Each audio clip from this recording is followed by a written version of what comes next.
Hello friends, आज हम पढ़ेंगे दोस्तों एक पोएम जिसका नाम है hope is the thing with feathers, जिसे लिखा था इमली डिकेंशन ने। इसमें होप मतलब उम्मीद है, और उम्मीद कैसी है? एक पंख की तरह। वो एक थिंग है जो एक पंख है, और यहाँ पे उन्होंने उम्मीद को एक पक्षी से डिनोट किया है कि किस तरह हम एक उम्मीद को अगर ना छोड़े तो हम कुछ भी कर सकते हैं। तो आइए दोस्तों इस पोयम के बारे में जान लेते हैं। तो इस पोयम को उन्होंने लिखा था 1861 में, और इनमें 12 लाइन उसमें डाले गए हैं, जिसे 3 क्वाड्रेंट में डिवाइड किया गया है। और इसे लिखा गया था एक होप की तरह, जो कि डिस्क्राइब करेगा वाइल्ड बर्ड को, स्ट्रॉन्ग वाइल्ड बर्ड। और वाइल्ड मतलब होता है इच्छा शक्ति, तो वो इच्छा शक्ति को, स्ट्रॉन्ग इच्छा शक्ति को डिस्क्राइब किया गया है एक उम्मीद से। पोयम में एक एब्स्ट्रैक्ट कॉन्सेप्ट को दिखाया गया है। इसमें इमेजिनरी फिगर और लैंग्वेज का यूज किया गया है। तो आइए दोस्तों इस एब्स्ट्रैक्ट कॉन्सेप्ट और इमेजिनरी से भरी पोयम का शुरुआत करते हैं। पर पहले हम इमली डिकेंशन के बारे में जान लेते हैं। इमली डिकेंशन, जिनका जन्म हुआ था 10 दिसंबर 1830 में, और इनकी मृत्यु हुई थी 15 मई 1886 में। यह एक अमेरिकन पोइट थी। इन्होंने हमेशा डील किया डेथ और इमोरलिटी पे। इन्होंने 1775 पोएम्स लिखे। इसमें से कुछ फेमस हैं। I, because I could not stop for that, I miss every greed, I meet success is countered sweetness। आइए दोस्तों हम लाइन बाय लाइन पढ़ते हैं इस 12 लाइन की पोएम्स को, और जानते हैं कि उसमें क्या बताया गया है। तो सबसे पहले पोएट लिखती हैं, hope is a things with feathers that pulses in the soul and sing the tune without the words and never stop at all। Hope is a thing with feather, यानी कि उम्मीद क्या है? एक थिंग है, एक चीज़ है जिसकी पंखे हैं। तो पंखे किसकी होती है? पक्षियों की। तो होप क्या है? एक पंछी। दैट पर्चेस इन द शोल। अब पर्चेस का मतलब क्या होता है? बसेरा। तो वो बसेरा रखा हुआ है कहाँ पे? हमारी आत्मा, सोल पे। And sings the tune without the word. And सिंग यानी गाता है एक ट्यून जिसमें कोई वर्ड नहीं है। तो वहाँ पे सिर्फ एक ट्यून है और उसमें कोई शब्द नहीं है। And never stop at all, और वो कभी नहीं रुकता। तो यहाँ पे पोएट कहना चाह रहे हैं कि उम्मीद क्या है? एक पक्षी है जिसका पंख है, वो हमारी आत्मा में रहता है। वो एक गुनगुनाता है सॉन्ग जिसमें कोई वर्ड्स नहीं है, और वो कभी नहीं रुकता।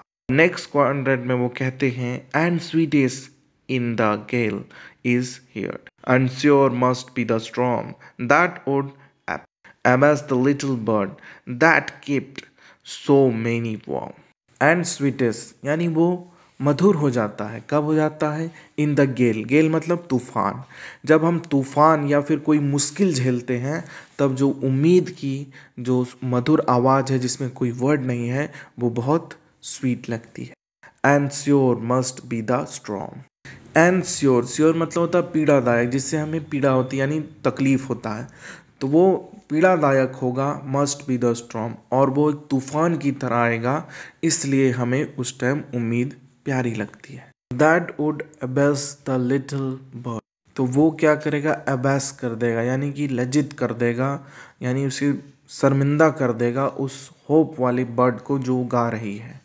That kept so many warm. That kept यानी वो रखेगा, सो मेनी वॉर्म यानी वॉर्म यानी कि गर्म रखेगा, किसकी? उम्मीदों को ठंडा नहीं पड़ने देगा। तो यहाँ पे पोएट ये कहना चाह रहे हैं कि वो जो चिड़िया है जो मधुर गा रही थी, जिसका कोई शब्द नहीं है, सिर्फ ट्यून है, उम्मीद की चिड़िया, वो बहुत ही स्वीटेस्ट गाएगी। क्योंकि जब भी तूफान आएगा और जब भी मुश्किलें आएंगी तो उसे शर्मिंदा होना पड़ जा सकता था, पर वो नहीं होगी, वो रुकेगी नहीं, और लोगों की उम्मीद को भी ठंडा नहीं होने देगी, चाहे कितना भी बड़ा तूफान क्यों ना आ जाए। तो सेकेंड स्टैंजा के बाद पोएट अब आएंगे थर्ड स्टैंजा में। तो आइए देखते हैं थर्ड स्टैंजा में पोएट क्या कहते हैं।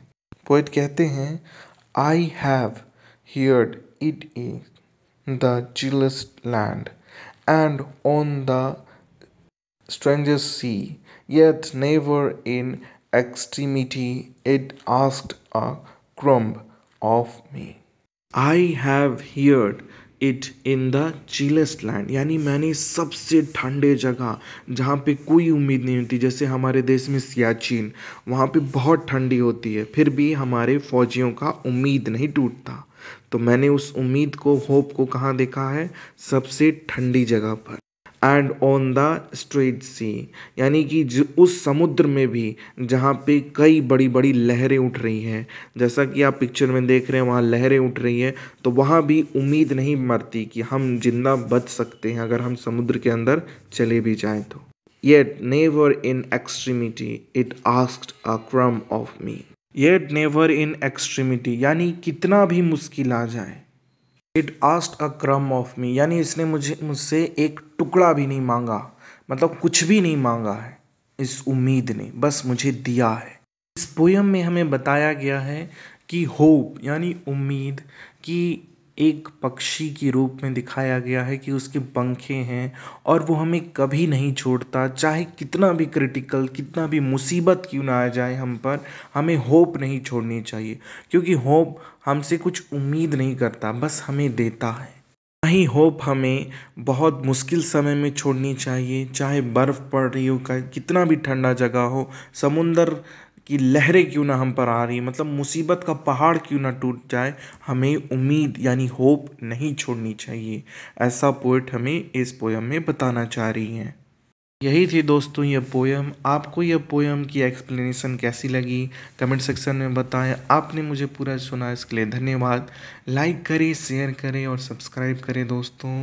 मैं आपसे मिलूँगा नेक्स्ट स्टोरी में, तब तक के लिए बाय बाय, जय हिंद।